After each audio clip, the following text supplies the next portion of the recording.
আসসালামু আলাইকুম রহমতুল্লাহ। মার্কিন যুক্তরাষ্ট্র তার ডোনাল্ড ট্রাম্পের দেশ আমেরিকা বাংলাদেশকে কত কিছু দিতে চাইলো, কিন্তু দিতে চাওয়ার নাম করে আমাদেরকে তো দেউলিয়া করে ফেললো মনে হয়।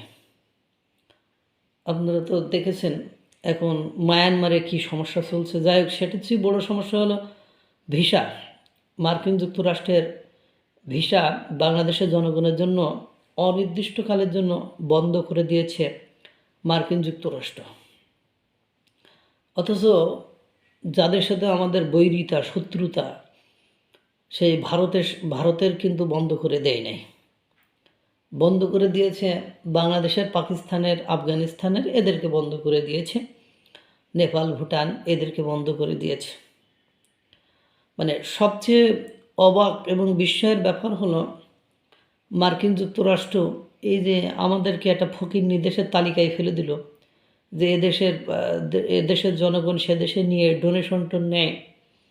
তো কই এখন মার্কিন যুক্তরাষ্ট্র আমাদেরকে ওই তালিকায় ফেলে দিল, সোমালিয়া, উগান্ডার দেশের তালিকায় ফেলে দিল।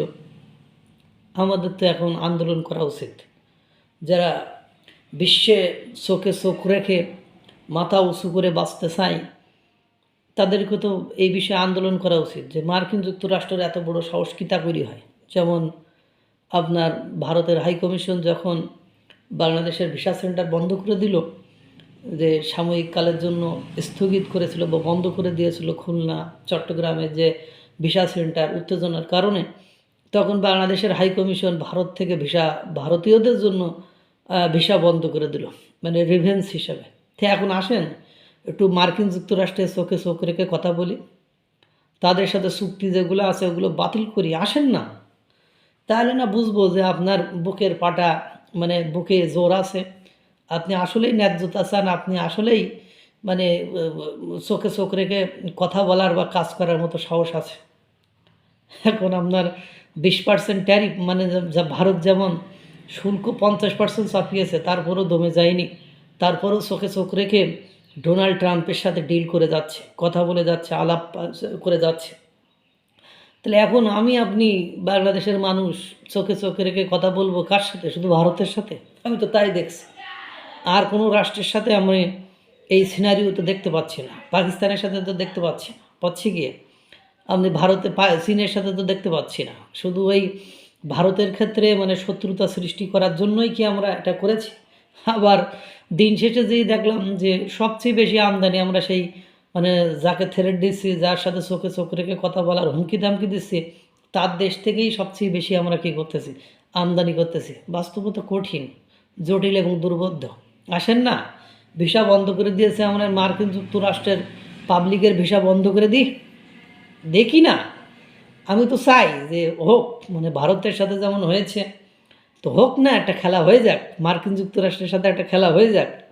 সেক্ষেত্রে তো ভাড়ের ভবানী, মানে মানে ঘটে শূন্য ছাড়া আর কিছুই তো দেখছি না। তো এগুলো করে বাস্তবতা অনেক দূরে। আমি একটা জিনিস বুঝি না, যে বাংলাদেশের এর আগেও দেখেন না ফকির দেশের তালিকায় ফেলে দিয়েছে। 58 পয়েন্ট কত শতাংশ সে দেশের জনগণ নাকি ভাতা মাতা নেয় মার্কিন যুক্তরাষ্ট্রের কাছ থেকে। সেগুলো পরীক্ষা নিরীক্ষা করবে। হ্যাঁ, এই যে অবস্থা, এই যে পরিবেশ পরিস্থিতি, আপনারা বলেন এটা কেমনে মেনে নেওয়া যায়?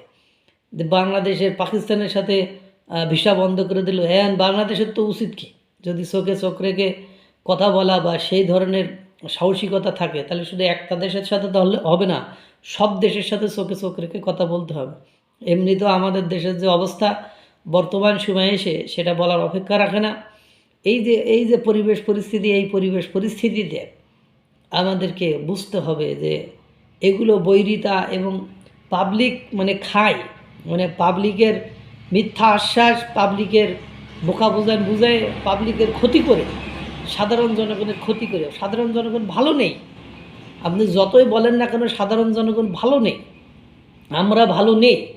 কারণ এই পরিমাণ দ্রব্যমূল্য, এই পরিমাণ ঝুঁকি, এর মধ্যে থাকা, নিরাপত্তাহীনতার ভেতরে থাকা, বাইরে থেকে বের হলে আবার বাইরে ফিরবো কিনা সেটা মানুষের জন্য নিরাপত্তাহীনতার মতো কর্মকাণ্ড ঘটছে। তো এই যে পরিবেশ পরিস্থিতিতে বলেন না, চোখে চোখ রেখে একটু কথা বলি। সীমান্ত উত্তেজনা বজায় রাখছেন, ভারতের সাথে বিভিন্ন অ্যাঙ্গেল থেকে ঝামেলা করে একের পর এক বাংলাদেশের মানুষের কম মূল্যের দ্রব্য বেশি মূল্যে খাওয়াচ্ছেন।